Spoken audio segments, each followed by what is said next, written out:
eu não falo em aumentar a representatividade, eu falo em capitalizar nas diferenças que essa diversidade traz, né? Então, a diversidade racial, por exemplo, como um proxy de todas as diversidades de experiências e pensamentos que aquela pessoa traz para dentro da empresa.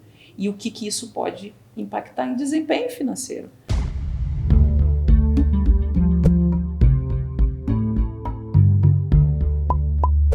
O Canon Brasil está aqui em Paris, no Brasa Eurolits, acompanhando as palestras e fazendo uma série de entrevistas com as pessoas que estão participando desse evento aqui na École Polytechnique. Agora nós conversaremos com Luana Ozemela. Ela é fundadora e CEO da Dima Consultoria. Luana, obrigado por você estar aqui conosco. Um prazer. Luana, o trabalho da Dima Consultoria é fazer uma ponte de negócios entre empresas brasileiras, latino-americanas, um trabalho regional, de aproximação dessas empresas que, por vezes, enfrentam dificuldades ou mesmo desconhecimento de como entrar nesse mercado tão rico. E uma coisa que me chama a atenção é que a cultura árabe tem uma ligação tão forte, histórica, a um número tão grande de pessoas na América Latina como um todo, especialmente no Brasil, que tem essa ligação cultural com o mundo árabe. Ainda assim, me dá a impressão de que as relações entre empresas brasileiras, latino-americanas com o mundo árabe é muito menor do que poderia ser. É a sua percepção? E o que a Dima, o que você faz para tentar melhorar essa relação? Sim, com certeza. Acho que uma das realizações e a razão por que eu decidi criar a Dima no Catar foi simplesmente o fato de eu ter percebido de que a relação comercial entre o Catar e o Brasil havia se deteriorado muito, principalmente durante o bloqueio e pós os governos Dilma e Lula, né? O Brasil entrou num processo, pelo menos na visão do Catar, de uma certa de mudanças de prioridades, né? O Catar tinha uma relação diplomática muito forte, com várias visitas presidenciais, e passou um período muito grande sem nenhuma visita. E nós, como empresas estabelecidas, e eu digo nós porque existem empresas brasileiras estabelecidas ao redor do Golfo, mas no Catar existem pouquíssimas empresas brasileiras estabelecidas. Existe completamente ausente o montante de investimento privado direto internacional do Brasil no Catar, ou seja, o Catar investe no Brasil, participa das licitações de bloco petrolífero, ou seja, tem compras, tem participações ativas junto com outras empresas na questão do petróleo, exportação de certos produtos químicos que o Catar tem, etc. Mas não é recíproco, né? Ou seja, a gente nota que a balança comercial ainda em termos não só das exportações de produtos, digamos, o frango obviamente entra nos países árabes, etc., mas o número de empresas dispostas a levar seu recurso financeiro para dentro do país, para criar empregos no Catar. E é isso que hoje o Catar busca. Então nós nos demos conta de que havia aí uma oportunidade de trazer empresas brasileiras para o Catar, de aumentar essa reciprocidade. E obviamente o Catar recebeu muito bem a ideia, aceitaram o nosso registro no Centro Financeiro do Catar. Então a Dima é uma empresa brasileira estabelecida lá, 100% propriedade de uma mulher brasileira, que é a única mulher brasileira no Centro Financeiro do Catar.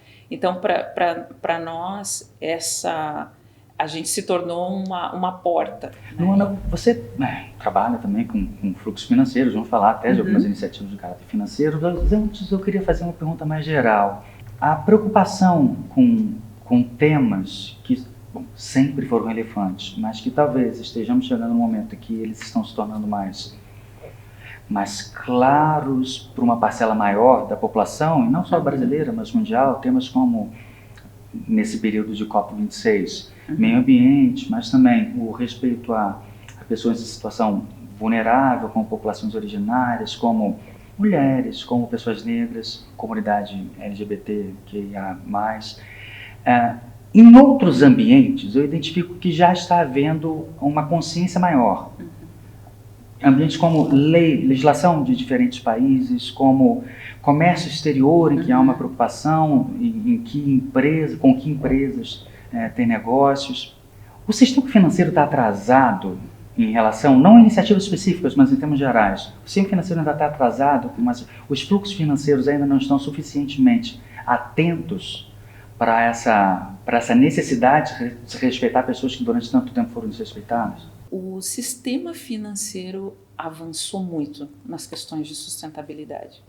E está no topo da prioridade dos temas não financeiros, digamos, vamos colocar aqui, o tema de ESG e o tema de sustentabilidade em geral. Ou seja, hoje todas as bolsas de valores, de alguma maneira, têm algum check, alguma validação, alguma recomendação, alguma nota relacionada à sustentabilidade. A maioria dos países europeus, ou seja, já é algo universal no sistema financeiro, né? Mas, ao mesmo tempo, as interpretações do que é sustentabilidade, do que é ESG, o que deveria ser considerado ESG, não estão uniformes. Né? Então, cada um abraça para si o que é mais fácil de fazer, o que é mais, ou seja, o que poderia dar mais visibilidade. E realmente um dos temas que fica mais relegados, mais aquém, é o tema, o S do ESG, que é o tema social, é o tema de diversidade, equidade, inclusão e pertencimento. São todas as palavras, né? Não é só diversidade. Então eu observo, eu não diria que o sistema financeiro está atrasado, porque para estar atrasado é preciso tomar uma decisão primeiro de fazer algo. E na minha visão, o sistema financeiro ainda coloca muita ênfase em fazer algo pelo tema do risco.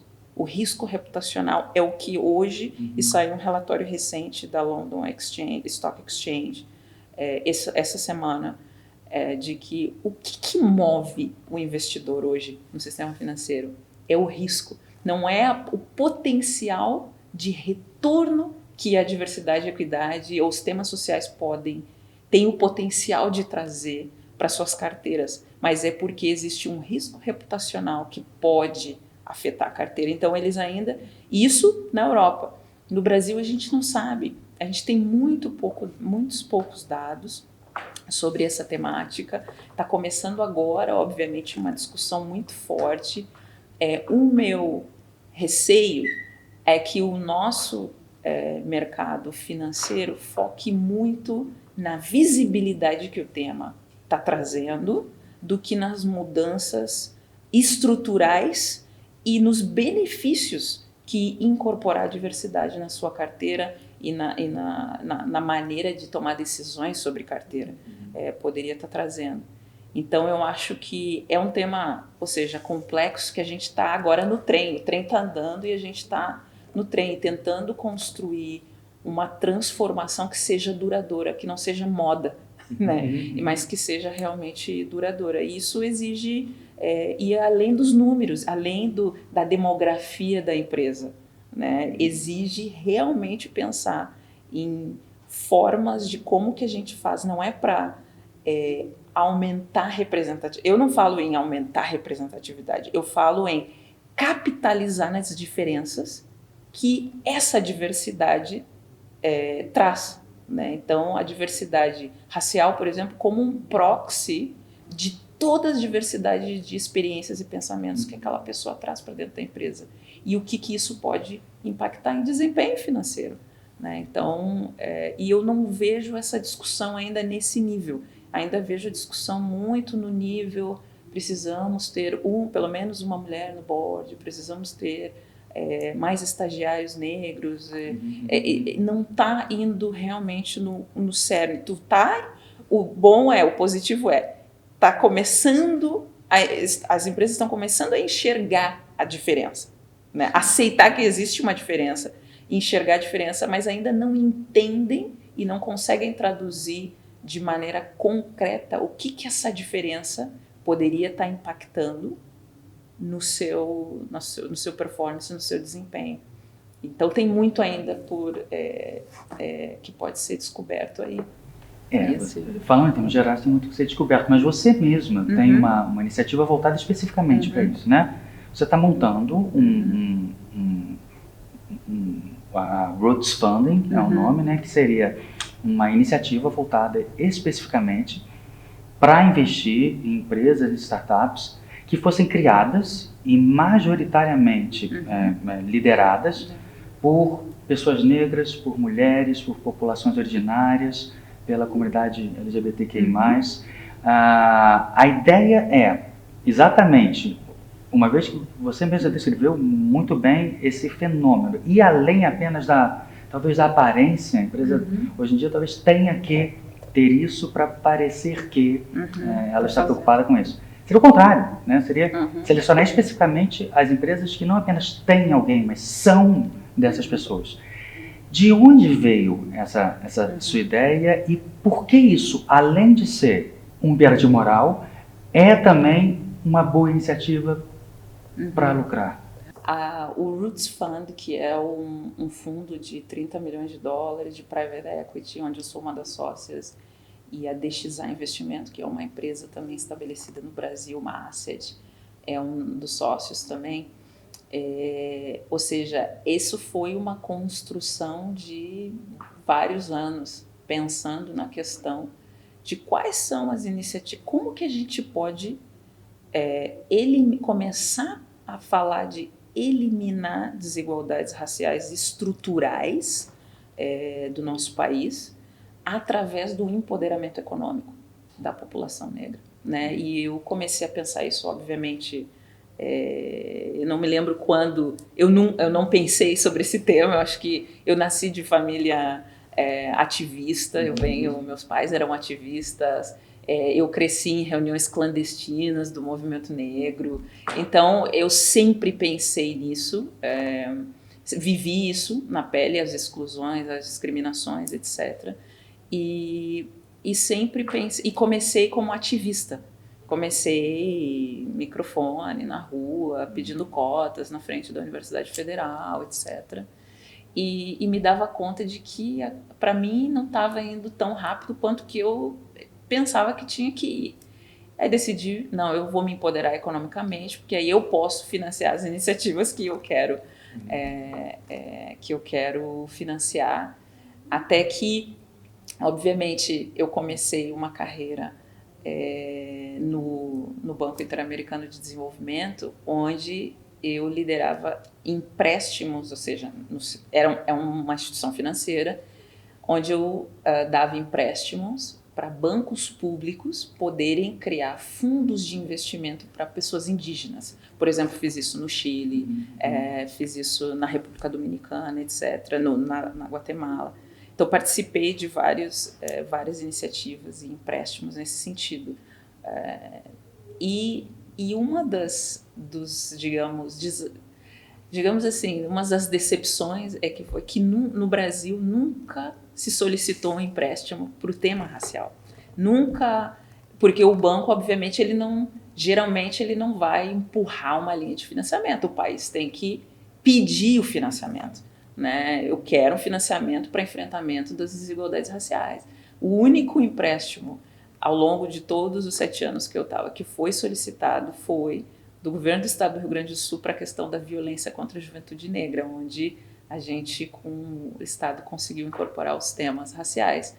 Mas no tema do empoderamento econômico, que para mim era o mais crítico para que a gente pudesse eliminar o racismo estrutural, né, e promover a mobilidade ascendente da população negra, nunca uma instituição de desenvolvimento, por exemplo, um banco de desenvolvimento havia solicitado um empréstimo como esse. Então eu fiquei assim, puxa, como é que a gente faz para mover realmente esse tema, talvez sem depender somente da iniciativa pública, do setor público, né?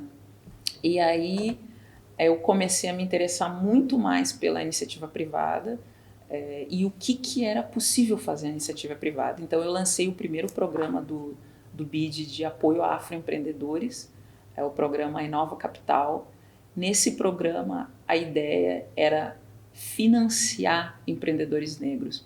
Mas aí a gente se deu conta, conversando com o mercado financeiro no Brasil, porque a gente faz um diagnóstico antes de lançar qualquer programa, era que a percepção é que não existiam negócios financiáveis de pessoas negras, né? Ou seja, no imaginário do setor financeiro, isso em 2015, no imaginário dos fundos que a gente conversou, dos gestores de ativos que a gente conversou, as pessoas negras estavam vendendo cocada na beira da praia, não tinha empresa de tecnologia de pessoas negras. Então, o programa que era para lançar um fundo com a iniciativa privada se tornou um programa de apoio a que a gente conseguisse visibilizar ou desmistificar esse viés. Né? Não, vamos mostrar que sim, existem, né? Ou seja, são 10 milhões de empreendedores negros. Como é que tu vai dizer que não tem 30 empreendimentos que a gente possa aportar investimento, possa comprar participação acionária?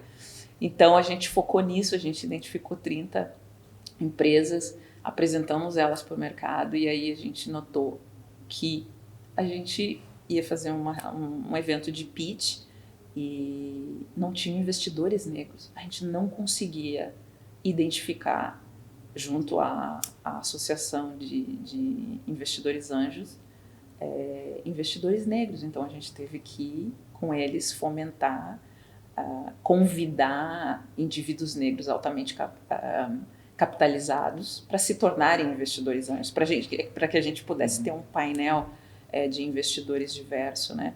Então, tudo foi uma construção e um aprendizado sobre como é que é o sistema financeiro do meu país, né? Então, e aí a gente se deu conta de que, ok, agora nós temos os 30 empreendimentos, vamos promover o lançamento de um fundo, e fizemos consultas com dezenas de gestores e nenhum deles queria fazer um fundo para pessoas negras, LGBTQIA+, para mulheres. Eles não acreditavam que, mesmo apresentando carteira e tudo, que não é a bandeira deles, eles viam como uma bandeira ativista, não viam que iam receber maiores retornos por causa disso, na verdade era um risco maior para eles, etc. Então, eu fiquei muito decepcionada que a gente fez um programa, mas a gente não conseguiu lançar o fundo, porque para lançar o fundo a gente precisava do setor privado para que ele fosse sustentável, né? E a gente queria demonstrar que a gente poderia fazer um fundo sem subsídios públicos, né? Um fundo realmente que é atrativo sob o ponto de vista de retorno econômico. E a gente viu nos Estados Unidos como é que funcionou isso, né? Viu que fundos geridos por pessoas negras, para pessoas negras, estavam tendo, na média, ou rendimentos iguais ou superiores, né? Então, a gente queria realmente demonstrar para o mercado brasileiro que é possível fazer isso e de que, sim, existia uma pipeline, mas não foi. Então, foi 4 anos depois, já eu estou fora do banco, eu decidi, não, eu vou fazer esse fundo e consegui achar os parceiros certos. E digamos, é uma infraestrutura muito complexa, é um mercado muito complexo, é difícil de entrar se tu não tem as conexões certas, né? Então, foi um processo longo. Hoje nós temos ou seja, estamos no período de captação, mas ainda hoje, quando a gente vai fazer o pitch do fundo para outros investidores institucionais, ainda assim é visto como um fundo filantrópico, um fundo que eles estão dispostos a perder dinheiro.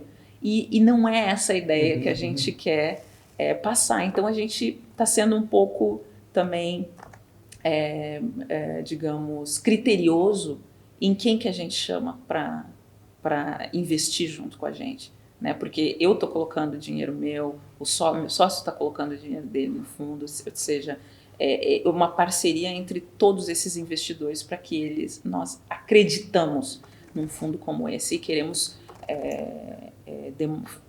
ter um efeito demonstração para o mercado financeiro.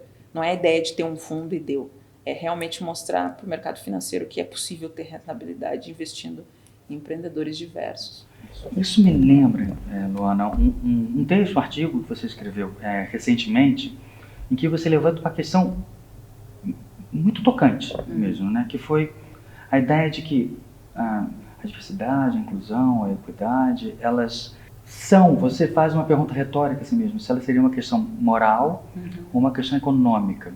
E aí você faz uma reflexão em relação, eu vou até citar uma frase que eu tirei do seu texto, de muita gente dentro desse mercado financeiro, de potenciais investidores, em que você identifica que a ignorância sobre os custos e a ganância muitas vezes prevalecem em relação à moralidade. É um mundo em que, muito frequentemente, o investimento resume-se apenas à percepção de que ali eu vou lucrar mais, não importando o que ali se faz. O importante é apenas o retorno. E aí, por que foi tocante isso? Porque você é uma pessoa pessoalmente afetada, historicamente engajada na questão e que trabalha especificamente para tentar reverter isso.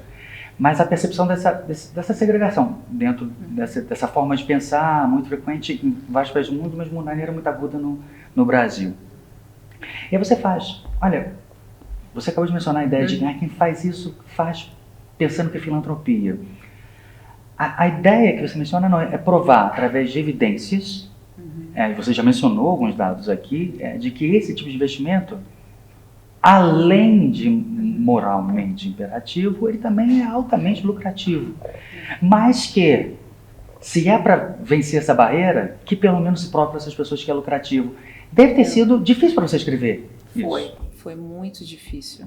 Foi muito difícil, porque como eu te disse, eu sou ativista. Hoje eu faço um ativismo baseado em evidência. É assim que eu me intitulo. Foi difícil porque, para mim, tem que fazer.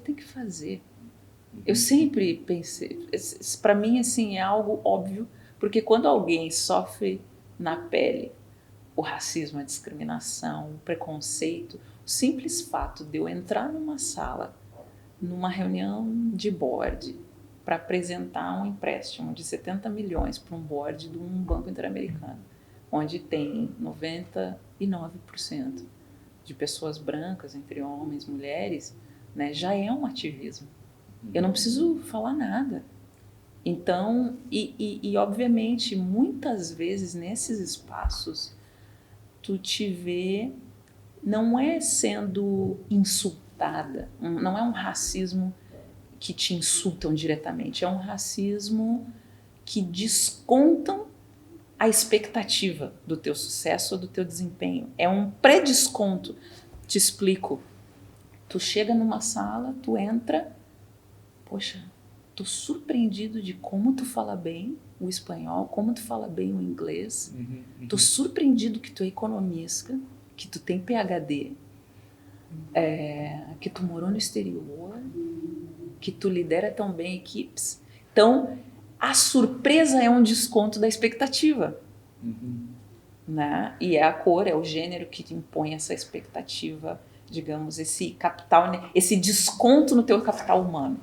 Né? Então, esse é o racismo mais perverso. É essa surpresa. Né? Então, obviamente, nesse processo de tu ter sentido isso, tu não importa se tu vai, ou seja, quanto que tu vai gastar para fazer isso, tu tem que fazer. Eu sempre pensei assim, mas eu me dei conta muito cedo, na verdade foi até porque eu decidi fazer economia. Não decidi fazer economia porque eu adoro as equações econométricas. Não, foi porque eu logo na saída de uma dessas passeatas e tal, em pró-defesa das cotas raciais na universidade, eu li um artigo no jornal e dizia, e era toda uma coluna explicando economicamente por que cotas raciais ia diminuir a qualidade da educação, ia impactar o PIB, ia fazer ia destruir o país economicamente, né? colocar esse pessoal na universidade pública Isso e tal. quando já tinha iniciado a prática das cotas ou Não, antes, bem antes. Sim. Ou seja, antes era no final dos anos 90, início dos anos... Aí por 2002, por aí, não tinha cotas ainda. Então, mas tinha muito... O movimento negro estava muito ativo pedindo isso, né? Tinha algumas universidades que tinham decidido por si, né, fazer, etc., mas não tinha ainda obrigatoriedade. Então eu li essa coluna e fiquei atarrecida porque eu não entendi o argumento econômico, mas parecia super convincente. O cara era um economista respeitado, etc. E obviamente, quem estava contra usava esses argumentos e era difícil de refutar. Ele estava trazendo números, evidências, etc. E nós estávamos indo com a nossa experiência de vida. Entendeu? Então, eu disse, isso que esse cara tem, eu preciso ter. Eu quero usar essa linguagem econômica para refutar esse argumento. É porque eu não entendo. No momento que eu entender como é que faz para calcular isso e como é que eu consigo demonstrar que, na verdade, nós vamos sair ganhando, ou seja, no grande esquema das coisas, né, eu preciso ter. Então, e hoje, obviamente, eu não preciso trazer os números, a gente já demonstrou que cotas não diminuiu a qualidade da educação pública, a gente tem aí centenas ou seja, mais de 100 mil profissionais novos entrando no mercado, altamente qualificados. Hoje, as mulheres negras são já, em número, iguais ao número de homens brancos na universidade pública. Nós temos aí um pool de talento enorme, né? O número de médicos aumentou 600% entre 2009 e 2019. Temos mais médicos, temos mais profissionais. Então, a gente não precisa. Mas... obviamente, eu te conto essa história para dizer que eu escrevi esse artigo no momento em que eu ouvi uma discussão. Eu estou em vários grupos de discussões e um dos grupos que eu faço parte é de CEOs e os maiores líderes do Brasil estão nesse grupo e eles conversam sobre diferentes temas relacionados à equidade racial. E a grande maioria desse grupo é de pessoas brancas. Né? E eu acompanho isso, o que será que eles estão falando, como é que será que eles pensam. E um dos comentários foi: estou cansado desse argumento que a gente tem que fazer o business case sobre a diversidade. Tem que fazer. Era uma pessoa branca que colocou isso. E eu disse, eu tô de acordo, mas não tô. Para ti, como pessoa branca que já está convencida do imperativo moral, é suficiente esse argumento. Mas no relatório do London Stock Exchange, que saiu dessa semana, mais de 90% dos investidores no mercado financeiro não fariam um trade-off de retorno por impacto social, com todo o compromisso que eles assumiram. Mais de 90% disse não faria.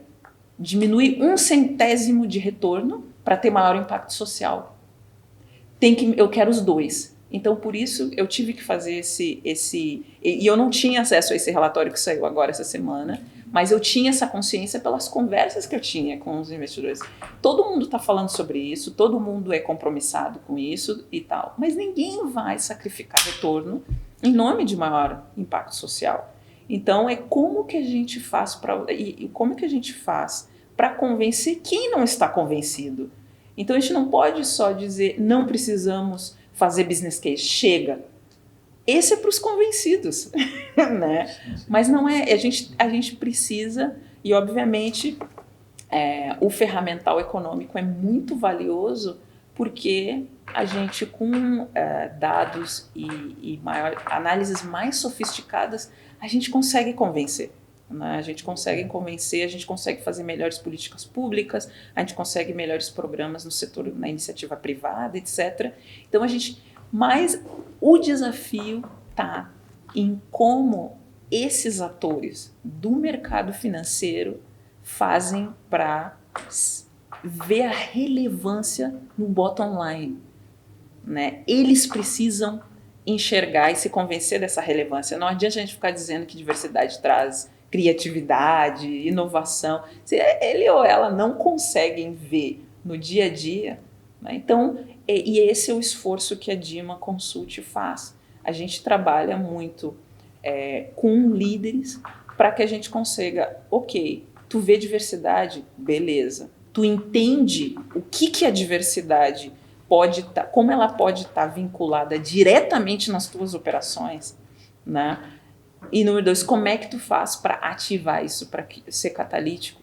Então a gente gosta muito de calcular o retorno, o ROI da diversidade, Return on Investment da diversidade, para aquela empresa, para aquele setor, para que os conselheiros, os CEOs, os executivos, eles consigam perceber na prática e para a sua indústria o que é, como poderia ser, né? Então o artigo veio de um momento realmente de dizer assim, poxa, não está muito cedo para a gente dizer que a gente não precisa do business case. A gente ainda não fez a mudança transformacional que a gente precisa e duradoura, e a gente tem muita gente para convencer ainda. Então não dá para a gente dizer que a gente não precisa de economia, que a gente não precisa calcular retorno, quando que 90% do mercado é esse único indicador que eles olham. Então a gente precisa conseguir fazer essa conexão. Luana Zanella, muito obrigado pela entrevista. Obrigada, é um prazer.